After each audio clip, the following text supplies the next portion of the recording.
Hi, I'm Jeff Yarger. I'm a professor of chemistry, biochemistry, and physics. Hi, I'm Angela Edwards. I'm a chemistry instructor.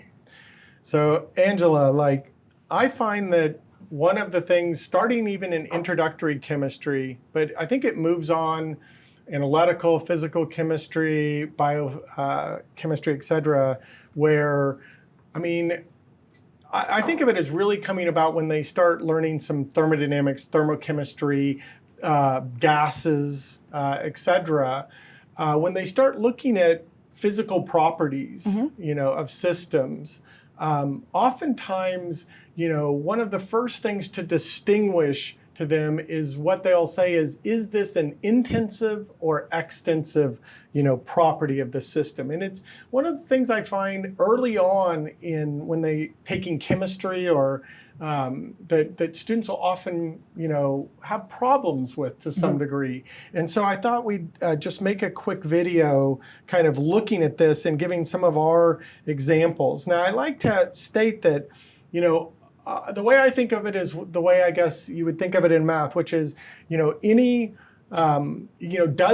does it scale? Meaning so at the simplest thing, the length of something, if it scales if it depends on what the length is, then, if it depends on it, then it's going to be extensive. If it doesn't matter where on that, then it wouldn't. And we're usually talking about volumes. We're not usually talking one dimensions too. We're usually talking about, so does it, scale with the volume, or not, so if it doesn't, then it's an intensive property. It doesn't matter on what the size of the system is. If it does depend on the size of something, then it's,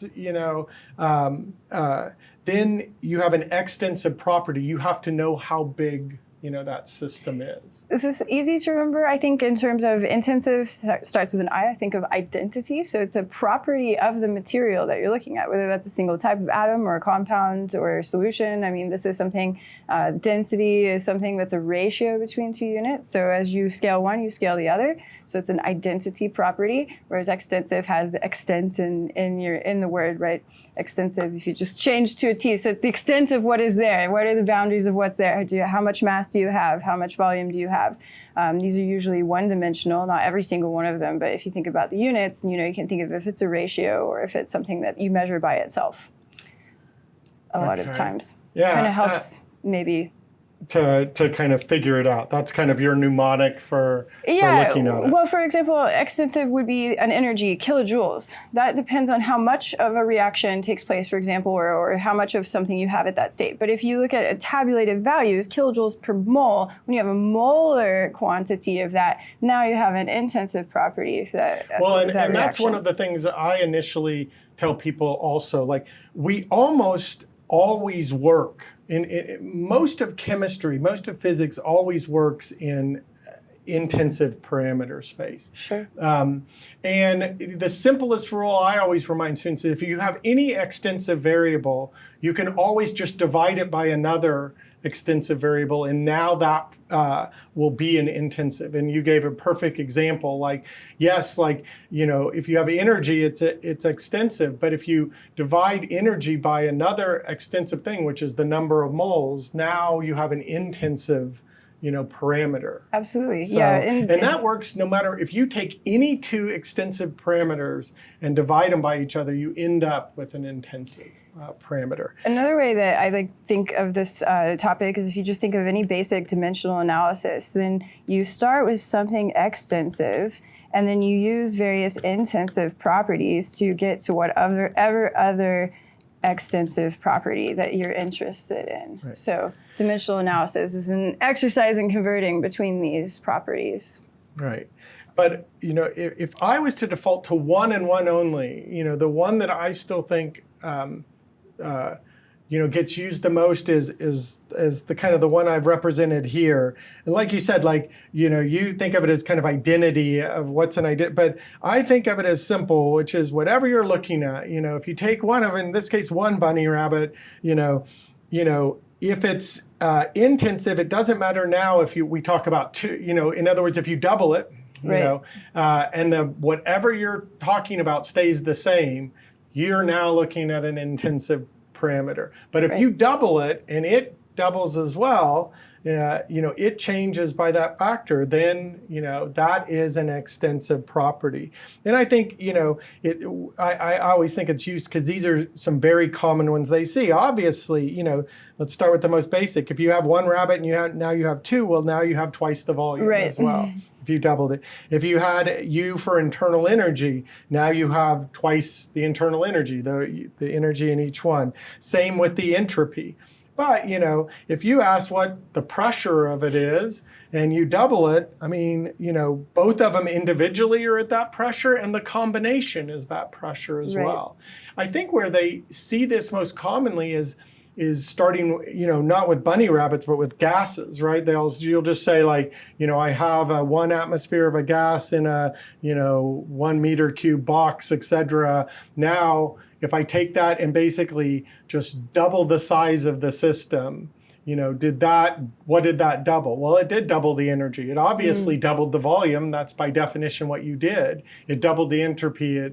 But it didn't double the pressure. Right. The force hitting per unit area, did not change at all. Did you double the temperature of the system? No. So pressure and temperature would be intensive parameters, while this would be extensive. And like you said, there are other things where you, in a sense, get them by two. If you take the mass of the bunny rabbits would double, so that's extensive. And we already said, if you take the volume, it's doubled as well. But now that lends to the density, and the density was intensive and stayed the same throughout.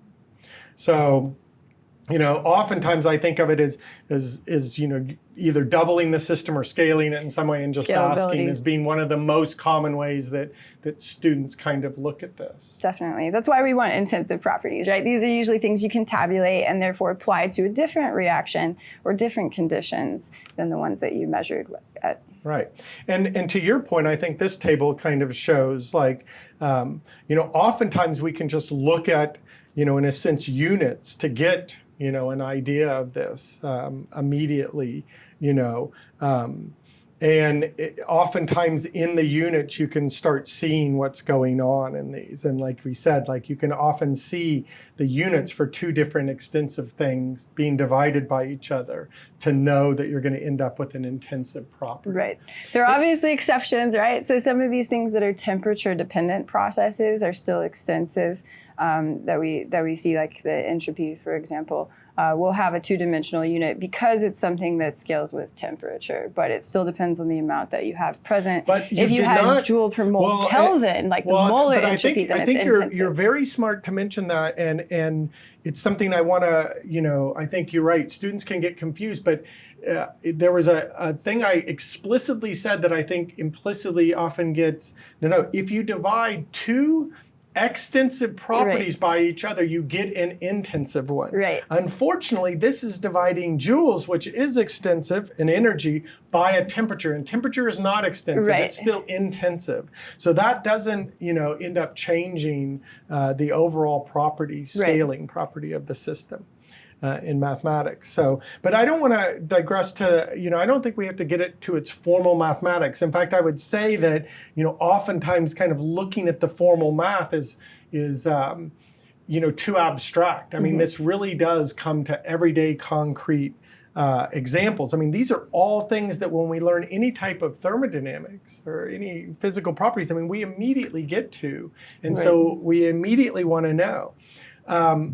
The other thing, and the reason I like to bring this up is I would also say one of the things I think is most confusing for students is how easily professors, textbooks, everything really state something that sounds like it would be extensive, but they've actually just put it in intensive parameters and you didn't even know.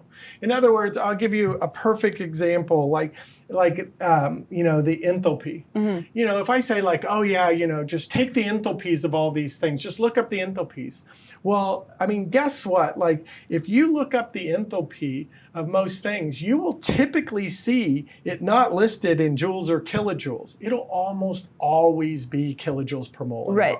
That makes it intensive. And so what we should have said is look up the molar enthalpies.